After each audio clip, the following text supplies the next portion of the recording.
Lucy Letby's case has been one of the most shocking in modern British criminal history. An NHS nurse convicted of murdering 7 babies and attempting to murder 7 others, and her name has become synonymous with unimaginable horror.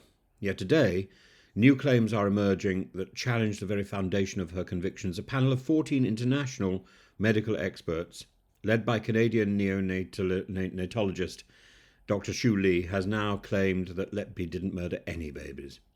This is a development of profound significance, not only for Letby herself, but for our broader understanding of justice, medical evidence, and public confidence in the legal system, which is wearing thin.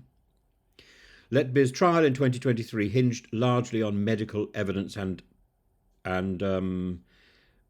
technical professional knowledge. Prosecutors argued that she deliberately injected air into the veins of babies in the neonatal unit at the Countess of Chester Hospital, leading to fatal embolisms. Key to this claim was an academic paper co-authored by Dr. Lee in 1989, which described the effects of air embolisms in newborns, and the prosecution used this study to support their argument that the distinctive skin discoloration observed in some of the victims was evidence of deliberate air injection. However, Dr. Lee has now argued that his work was misinterpreted, and he states that in all documented cases in his paper, air embolisms were caused by accidental injections into arteries, not veins.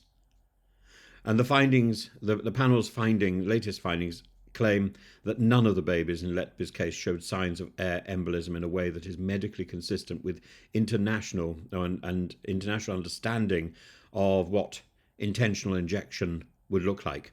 In other words, we didn't find any murders.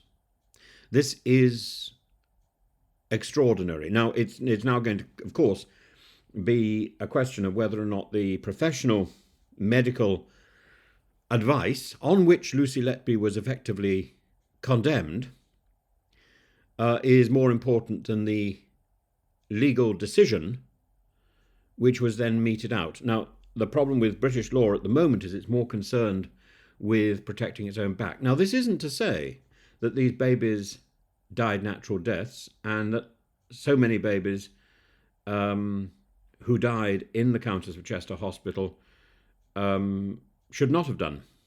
This now throws the weight, I would suggest, onto the NHS, and again, the question of whether NHS systems are correct. It becomes, I think, a question of NHS bureaucracy.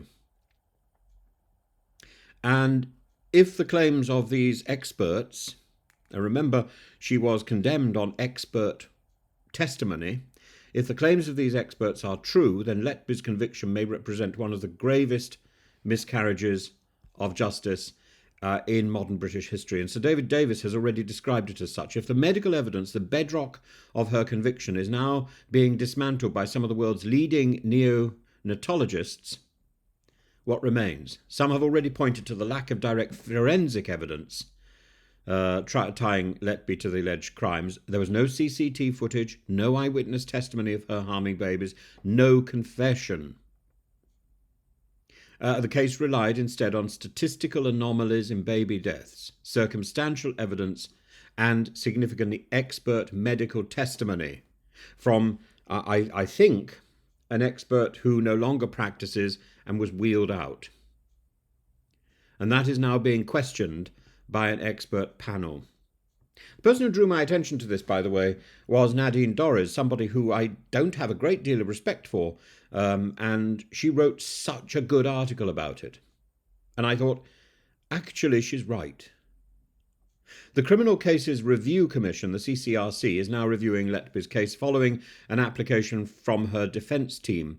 And this is not a minor procedural step. The CCRC rarely intervenes unless there's credible new evidence that could materially affect a conviction. If the case is referred back to the courts, we could see a retrial or even a quashing of her convictions. And should the courts ultimately accept these new medical findings, questions will be asked about the entire legal process and the reporting surround it. Was the original expert evidence flawed? Did the jury receive misleading medical information? Was the police investigation overly focused on Letby to the exclusion of all other possible causes of death? And a separate issue, regardless of Letby's guilt or innocence, is the damning criticism of the Countess of Chester Hospital. Dr. Lee and his panel argue that medical failings, not murder, led to these deaths. In other words, it's an indictment of the NHS, and we know from other situations and from the treatment of NHS whistleblowers that the NHS and the guardians in Westminster will do anything and everything to stop the NHS being taken to court and being held responsible for its manifold errors. It raises concerns about accountability in the NHS. Were hospital management and procedures inadequate? Was Letby made a scapegoat for institutional failing? If Letby is innocent, then where does this leave the question of real responsibility? Where does real responsibility lie? And the case has captivated and horrified the nation. The press, public, politicians alike have been swift in their condemnation of Letby, but history reminds us that wrongful convictions are not rare. The cases of Sally Clark, Angela Cannings, Andrew Malkinson, and others demonstrate how scientific misunderstandings and flawed expert testimony can lead to wrongful imprisonment, and the defiance and the determination of the British justice system to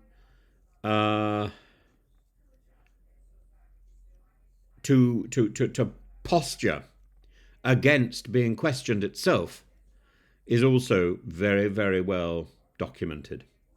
This is not going to be an easy turnaround. If Letby was indeed wrongly convicted, it would not just be a personal tragedy, but a failure of the system, of both the criminal justice system and the medical establishment and the NHS. And what are the families of the babies? They too deserve the truth. They too deserve help and support, whether it upholds Letby's conviction or exonerates her. Because if Letby is not responsible, somebody is. And at this moment, Letby remains one of the UK's most notorious criminals. But the new findings, the new expert findings, mean we cannot ignore the possibility that she was wrongly accused and wrongly convicted. And the question I think that needs asking now is, do we believe in justice, even when it challenges our most deep-seated assumptions? And if the evidence against Letby is now scientifically unsound, then the law demands a thorough and an impartial reassessment. This is not about sympathy for Letby. It's about the integrity of the justice system itself. And this is not an isolated instance.